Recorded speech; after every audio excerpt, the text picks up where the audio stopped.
100% guarantee देता हूँ, यह सुनने के बाद आप ब्लेस हो जाओगे। एक दिन मैं आदम की सृष्टि के बारे में पढ़ रहा था, तो परमेश्वर ने आदम से कहा, जिस दिन तुम इस फल को खाओगे निश्चय तुम मर जाओगे।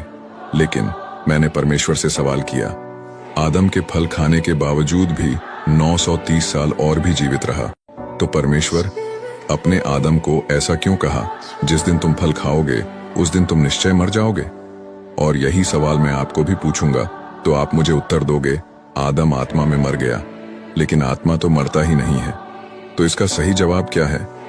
इसका जो सही जवाब परमेश्वर ने जो मुझे दिया, आप सुनकर हिल जाओगे। परमेश्वर यह नहीं कह रहा था कि आदम फल खाने के बाद शारीरिक या आत्मिक रूप से मर जाएगा, बल्कि परमेश्वर यह कह रहा था कि जिस दिन तुम फल खाओगे तुम मुझसे अलग हो जाओगे।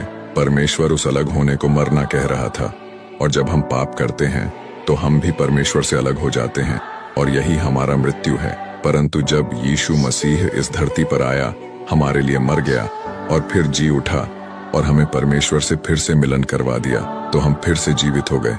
क्योंकि जो कोई भी उस पर विश्वास करते हैं उस पर दंड की आज्ञा नहीं है। क्या आप इस बात पर विश्वास करते हैं कि परमेश्वर ने आपको पाप की मृत्यु से जिलाया है? अगर विश्वास करते हो तो बोलो आमीन, और एक शेयर जरूर करना ताकि दूसरे भी अपने आप को पापी ना समझें।